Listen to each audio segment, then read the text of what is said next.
ఇప్పుడే country delight యాప్ని download చేసుకోండి. Download the country delight app now. ప్రస్తుతం మనతో పాటు లైవ్ కాల్ అందుబాటులో ఉన్నారు జై భారత్ పార్టీ వ్యవస్థాపక అధ్యక్షులు మాజీ సిబిఐ జేడి లక్ష్మీనారాయణ గారు. ఒకసారి ఆయనతో మాట్లాడదాం. యాక్చువల్లీ ఆయన ట్రావెల్లో ఉన్నారు. అయినప్పటికీ కూడా ఇండియాకి పాకిస్తాన్కి మధ్య జరుగుతున్నటువంటి ఈ వార్ నేపథ్యంలో ఒక్కసారి మీ ఒపీనియన్ చెప్పండి సార్ అని అడగగానే ఆయన లైవ్లోకి వచ్చారు. పాపం మాట్లాడదాం. సార్ నమస్తే అండి. నమస్తే నిరుపమ గారు. సార్ ఐఎమ్ సారీ మిమ్మల్ని ఇబ్బంది పెడితే ట్రబుల్ చేస్తే, కానీ మీరు ట్రావెల్లో ఉన్నారు అర్థమవుతుంది. ఆగేదానికి కూడా అవకాశం లేనటువంటి situation I can understand. But మీరు మాట్లాడడం అనేది ఇప్పుడు చాలా ఇంపార్టెంట్ సార్, అందుకోసమే కాల్ చేయాల్సి వచ్చింది. ఇప్పుడు జరుగుతున్నటువంటి వారు ఏ స్థాయి వరకు వెళ్తుంది అనుకుంటున్నారు, ఎక్కడికి దారి తీస్తుంది అనుకుంటున్నారు సార్? ఇప్పటికైనా పీఓకేని మనం స్వాధీనం చేసుకునేటువంటి అవకాశం ఉందా? అలా సాధ్యాసాధ్యాలు ఏంటి అసలు? భారతదేశం ఎప్పుడు కూడా మనము పాకిస్తాన్ ఏదైతే చర్య తీస్తుందో దానికి ప్రతి చర్యగా మనం చేస్తాం. భారతదేశం ఎప్పుడు కూడా ఏ భూభాగాన్ని కూడా ఆక్రమించుకోలేదు ఇంతవరకు. కానీ భారతదేశం మీద ఎవరైనా అక్రమంగా కుట్రలతో దాడులు చేస్తే దానికి మటుకు ప్రత్యుత్తరం ఇస్తుందన్నది మనందరికీ తెలిసిన విషయం. సో ఇప్పుడు కూడా చూసుకుంటే పెహల్గాంలో జరిగిన అటాక్ ఏదైతే వాళ్ళు చేశారో దానికి ప్రత్యుత్తరంగా ఆపరేషన్ సింధూర్ అన్నది ఏర్పాటు చేసి వారి కేవలం ఉగ్ర కార్యాలయాలు ఏవైతే ఉన్నాయో, ఉగ్ర ప్రశిక్షణ కేంద్రాలు ఏవైతే ఉన్నాయో వాటిని టార్గెట్ గా భారతదేశం చేసింది. ఆ తరువాత దానికి సమాధానంగా పాకిస్తాన్ ఏం చేసిందంటే మన బార్డర్ ఏరియాలో ఆర్టిలరీ షెల్లింగ్ చేసి నిష్పాపులైన మన పౌరుల్ని పట్టణ పెట్టుకుంది. 15 మందిని ఆ విధంగా చేయడం, ఆ తర్వాత ఒక 45 మంది గాయాలయ్యారు. సో దీనికి ప్రతిచర్యగా భారతదేశం, ఎందుకంటే అంతకు ముందు ఆపరేషన్ సింధూర్ లో ఎక్కడా కూడా ప్రజలకు నష్టం కలగకుండా, మిలిటరీ ఎస్టాబ్లిష్మెంట్ కు నష్టం కలగకుండా భారతదేశం ప్రవర్తించింది. కానీ ఈ విధంగా పాకిస్తాన్ వచ్చేసి నిష్పాపులైన మన భారతదేశ పౌరుల్ని వాళ్ళు చంపడం అన్నది చాలా ఏహ్యమైన చర్య, క్రూరమైన చర్య. దానికి సమాధానంగా భారతదేశం నిన్న లాహోర్ లో ఉన్న వాళ్ళ ఎయిర్ డిఫెన్స్ సిస్టమ్ ఏదైతే ఉందో దాని మీద అటాక్ చేశారు. మళ్ళా దానికి సమాధానంగా పాకిస్తాన్ వాళ్ళ మిసైల్స్ ని, డ్రోన్స్ ని ప్రయోగించింది. దాన్ని మళ్ళా కౌంటర్ చేయడానికి నిన్న రాత్రి మనం చూసాం. పాకిస్తాన్ లోని ముఖ్యమైన నగరాలు ఏవైతే ఉన్నాయో వాటన్నిటిలో కూడా మళ్ళా డిఫెన్స్ ఇన్స్టలేషన్స్ ఏవైతే ఉన్నాయో అవి టార్గెట్ గా భారతదేశం ముందుకెళ్ళి. ఎందుకంటే ఇందులో ప్రధానంగా మనం గమనించాల్సింది ఏంటంటే SEAD అన్నది ఒకటి ఉంటుంది వార్ లో, అంటే suppression of enemies air defence. Okay, ఇప్పుడు suppression of enemy air defence SEAD. ఎందుకంటే ప్రధానంగా ఇప్పుడు యుద్ధాలు మీరు చూస్తే కాల్ బలం లేదు, అంటే మన సోల్జర్స్ వెళ్ళి, ఇన్ఫాంట్రీ సోల్జర్స్ వెళ్ళి అటాక్ చేయడం అన్నది ఈ ప్రస్తుత విధానంలో ఎప్పుడూ చూసినా కూడా యుద్ధ విమానాల ద్వారా క్షిపణులను వాడుతూ, అంటే మిసైల్స్ ను వాడుతూ, తర్వాత వచ్చేసి డ్రోన్లను ఉపయోగించడం ప్రస్తుతం ఉన్న వార్ఫేర్. మీరు ఇజ్రాయెల్, హమాస్, లెబనాన్ లో జరుగుతున్న యుద్ధాలు చూసినా కూడా అక్కడ కూడా స్ట్రైక్స్ అన్ని కూడా missiles, air strikes, drones. Even Russia Ukraine మధ్య జరుగుతున్న యుద్ధంలో చూసినా కూడా అక్కడ కూడా ఇదే సిద్ధాంతాన్ని వాళ్ళు అమలు చేస్తుంది.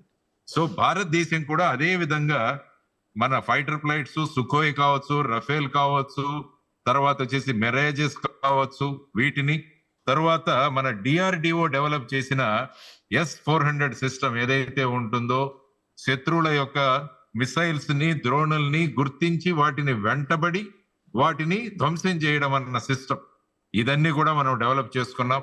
కాబట్టి వాళ్ళ F-17 విమానాలు కూడా మనం JF-17 2 విమానాలు కూడా కూల్చామన్నది మన సమాచారం. ఆ తర్వాత చైనీస్ వాళ్ళు తయారు చేసిన మిసైల్స్ చాలా వాటిని పాకిస్తాన్ కుట్రపూర్వకంగా ఏం చేసిందంటే ప్రజలున్న ప్రాంతాల్లో వేయడానికి ప్రయత్నించింది. అంటే సివిలియన్ క్యాజువాలిటీ కోసం, అంటే మన డిఫెన్స్ ఎస్టాబ్లిష్మెంట్ కోసం కాదు, కానీ సివిలియన్ ఎస్టాబ్లిష్మెంట్స్ మీద, ప్రజల మీద వేయడానికి చేస్తే వాటన్నిటిని కూడా సక్సెస్ఫుల్ గా మనం చేయగలిగాం. సో ఇందులో ప్రధానంగా మనం అభినందించాల్సింది మన డిఫెన్స్ ఫోర్సెస్. ఏ విధంగా అత్యంత యాక్యురసీతో ఒక్క మిసైల్ కూడా భారతదేశానికి చేరకుండా ఆ విధంగా ఆకాశంలోనే వాళ్ళు దాన్ని కొట్టేసి వాటినన్నింటినీ కూడా నిర్వీర్యం చేశారు. ఇది మన డిఫెన్స్ ఫోర్సెస్ యొక్క యాక్యురసీ. తర్వాత ముఖ్యంగా మనం ఉపయోగించిన ఆకాశ్ మిసైల్స్, ఏవైతే 45 నుంచి 60 కిలోమీటర్ల రేంజ్ లో మనం ఉపయోగించామో మళ్ళా ఒక్కసారి డాక్టర్ అబ్దుల్ కలాం గారిని గుర్తు తెచ్చుకోవాలి మనం ఈ సందర్భంలో. ఎందుకంటే ఆయన మనకు అగ్ని, నాగ్, ఆకాష్ ఇలాంటి ఎన్నో మిసైల్స్ ఆయన తయారు చేసిన మహానుభావుడు. సో ఆయన తయారు చేసిన మిసైల్స్ ఈ రోజు ఎంత చక్కగా మనకు ఉపయోగపడ్డాయంటే ఇవన్నీ కూడా మనం మాట్లాడుకోవాలి. తరువాత వీటిని ముందు నేనున్నానన్న భరోసా ఇస్తున్న మన ప్రధాని గారు అవును అవును నరేంద్ర మోడీ గారు. కరెక్ట్. ఎందుకంటే ఆయన ఒక్క రోజు కూడా విశ్రాంతి తీసుకోకుండా ఆయన విదేశీ పర్యటనలు చేస్తుంటే కొంతమంది దాని మీద కూడా వ్యాఖ్యానించారు. అవును. కానీ ఆయన చేసిన ప్రయత్నాలు, ఆయన ఆలింగనంలో ఉన్న శక్తి ఏంటో ఈ రోజు భారతదేశం చూసింది. ఆయన ఫ్రాన్స్ కు వెళ్లి అక్కడ ఉన్న రఫేల్ కావచ్చు, మిరేజ్ విమానాలు కావచ్చు, రష్యా నుంచి సుకోయిల్ కావచ్చు, ఆ తర్వాత భారతదేశంలో మేక్ ఇన్ ఇండియా అని మన ఆత్మ నిర్భర భారత్ ద్వారా మన ఎయిర్ సిస్టమ్స్, మన మిసైల్ సిస్టమ్స్ ఇవన్నీ కూడా మనం ఈరోజు చూసాం ఏ విధంగా అవి ఉపయోగపడ్డాయి. దాని వెనకాల ఆయన పడిన శ్రమ అన్నది మనందరికీ కూడా తెలుస్తుంది ఈరోజు. అదే విధంగా ఈ రోజు మీరు పాకిస్తాన్ లో ఉన్న రాజకీయ నాయకుల మనోధైర్యం ఎంత దిగజారిపోయిందంటే వాళ్ళ నేషనల్ అసెంబ్లీలో మాట్లాడుతూ ఒక ఎంపీ ఏమన్నాడంటే వాళ్ళ ప్రధానిని పాకిస్తాన్ ప్రధానిని ఉద్దేశిస్తూ తోడేళ్లకు నాయకత్వం సింహం వహిస్తే ఆ తోడేళ్లు కూడా సింహాలుగా ప్రవర్తిస్తాయి, కానీ సింహాలకు నాయకత్వం ఒక తోడేలు వహిస్తే ఆ సింహాలు కూడా తోడేళ్లు లాగానే ప్రవర్తిస్తాయి. అది మీరు ఆ విధమైన నాయకత్వం మాకు ఇస్తున్నారని చెప్పి పాకిస్తాన్ ప్రధానమంత్రిని ఏకేశాడు ఆయన నేషనల్ అసెంబ్లీలో. ఆయన ఏమన్నాడంటే భారత ప్రధాని నరేంద్ర మోడీ గారి పేరు మాట్లాడడానికి కూడా మీకు భయం, ఆ విధంగా మీరేం ప్రధాని అన్నట్టుగా మాట్లాడారు. కాబట్టి ఒకవైపు రాజకీయ యంత్రాంగం, తర్వాత ప్రధానమంత్రి, ఇతర మంత్రులు, ఆ తర్వాత డిఫెన్స్ ఫోర్సెస్ టోటల్ గా డిమారలైజ్ అయిపోయి ఉన్నాయి ఇప్పుడు పాకిస్తాన్. సో భారతదేశం కూడా ఆచితూచి అడుగులు వేస్తోంది. ఈ రోజు రాజ్నాథ్ సింగ్ గారు చీఫ్ ఆఫ్ డిఫెన్స్ స్టాఫ్, తర్వాత ముగ్గురు చీఫ్స్ తో మాట్లాడారు, జనరల్, ఎయిర్ చీఫ్ మార్షల్, తర్వాత అడ్మిరల్, వీరి మీటింగ్ పెట్టారు. ఆ తర్వాత వారు ఇప్పుడు నరేంద్ర మోడీ గారిని కలవడానికి వారు వెళ్తున్నట్టుగా మనకు న్యూస్ వస్తోంది. ఒకవైపు అమిత్ షా గారు అంతర్గతంగా భారతదేశంలో ఎటువంటి విధానాలు ఉండాలని వారు కూడా బిఎస్ఎఫ్, తర్వాత సిఐఎస్ఎఫ్, ఆ తర్వాత ఐటిబిపి, తర్వాత వచ్చేసి ఎస్ఎస్బి వీట్ల ముఖ్యులతో కూడా, వారి ప్రముఖులతో కూడా వారు చర్చ పెడుతున్నారు. అంటే భారతదేశ సన్నద్ధత ఏ విధంగా ఉంది, అదే విధంగా టెరిటోరియల్ ఆర్మీ ఏదైతే మన దగ్గర ఉంటుందో దాన్ని కూడా డిప్లాయ్ చేయడానికి చీఫ్ ఆఫ్ ఆర్మీకి అధికారాలు ఇవ్వడం జరిగింది. సో ఈ విధంగా చూసుకుంటూ పోతుంటే భారతదేశం it is leaving no stone unturned. కాబట్టి ఎక్కడెక్కడైతే భారతదేశానికి ఈ దుర్మార్గులు ఏ విధంగా వాళ్ళు ప్రయత్నం చేస్తారో దాన్ని మనం రివ్యూ చేసుకుంటూ భారతదేశం యొక్క అప్పర్ హ్యాండ్ ఏదైతే ఉందో, భారతదేశం యొక్క సుప్రీమసీ ఏదైతే ఉందో దాన్ని మన డిఫెన్స్ ఫోర్సెస్ ఈ రోజు చూపిస్తున్నాయి. కాబట్టి ఆ విధంగా మనం మన ఆర్మ్డ్ ఫోర్సెస్ కి ధన్యవాదాలు తెలియజేయాలి.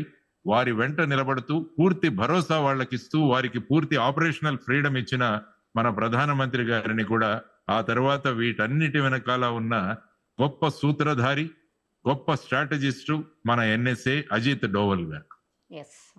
80 ఏళ్ల వయస్సు, ఆల్మోస్ట్ 80 ఏళ్ల వయస్సు.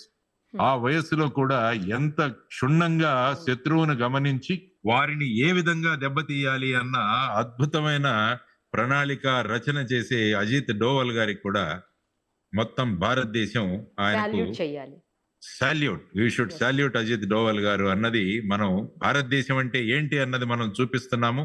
ఇది కేవలం పాకిస్తాన్ కు మాత్రమే కాదు, ప్రపంచానికి కూడా భారతదేశం అంటే ఏంటి అని తెలుస్తోంది. అది చాలా ముఖ్యమైన విషయం. సో వాట్ ఈజ్ ఇండియా అంటే భారతదేశాన్ని మతాల పేరు మీద విడదీయడానికి ప్రయత్నం చేసిన పహల్గావ్ అటాక్ లో భారతదేశం మేమంతా కూడా ఒకటే అన్న నినాదంతో ప్రజలు కూడా స్పందిస్తున్నారు. ఆ విధంగా మన ఆర్మ్డ్ ఫోర్సెస్, మన ప్రధానమంత్రి గారు, మిగతా మంత్రులు వీరందరూ కూడా బ్రహ్మాండంగా మనం ముందుకు వెళుతున్నాం. మన ఎక్స్టర్నల్ అఫైర్స్ మినిస్టర్ జయశంకర్ గారు, తర్వాత ఫైనాన్స్ మినిస్టర్ నిర్మలా సీతారామన్ గారు కూడా వారి పరిధిలో ఏ విధంగా పాకిస్తాన్ ని ఒక ఉగ్రవాద దేశంగా ప్రొజెక్ట్ చేయడంలో జయశంకర్ గారు కృతకృతులయ్యారు. అదే విధంగా పాకిస్తాన్ మీద ఆర్థిక పరంగా ఎలాంటి నిర్బంధనలు పెట్టాలని నిర్మలా సీతారామన్ గారు కూడా వారు ముందుకు వెళుతున్నారు. ఇది టీం వర్క్ అంటే. Team work correct. Team work ఎలా జరుగుతుందంటే టీం నాయకుడి మీద టీం వర్క్ ఆధారపడి Yes. ఉంటుంది. Yes. మన టీం నాయకుడు ఏదైతే లీడర్ ఉన్నారో నరేంద్ర మోడీ గారి అద్భుతమైన నాయకత్వంలో దేశం బ్రహ్మాండంగా ముందుకు వెళుతోంది అన్నది నా రియాక్షన్. మీరు పిఓకే గురించి అడిగారు, పాక్ అవును. ఆక్యుపైడ్ కాశ్మీర్ అవును. గురించి ఇప్పుడు ఏమి చేయాలి, Hmm. వేచి చూద్దాం. ఖచ్చితంగా అంతర్గతంగానే పిఓకేలో ఒక సివిల్ వార్ రాబోతుంది.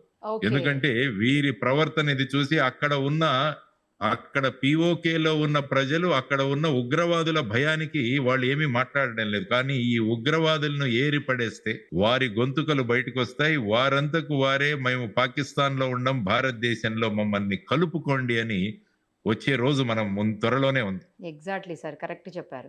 ఆ తర్వాత మీరు చూసుకుంటే లాహోరు, సింధు, తర్వాత వచ్చేసి ఖైబర్ పఖ్తూనిస్తాను, తర్వాత వచ్చేసి గిల్గిట్ బల్టిస్తాను, బలూచిస్తాన్, ఇలా 5 ప్రాంతాలలో సివిల్ వార్ వచ్చి త్వరలో అందరూ కూడా మేము భారతదేశంలో కలిసిపోతామన్న రోజు త్వరలో రాబోతుంది. మనం ఏదైతే అఖండ భారత్ ఏదైతే మాట్లాడుతున్నామో అది కూడా సాక్షాత్కరిస్తుంది త్వరలో అన్నది మనం నేర్చుకోవాల్సిన అంశం. ఎందుకంటే వాళ్ళ నుంచి రావాలి.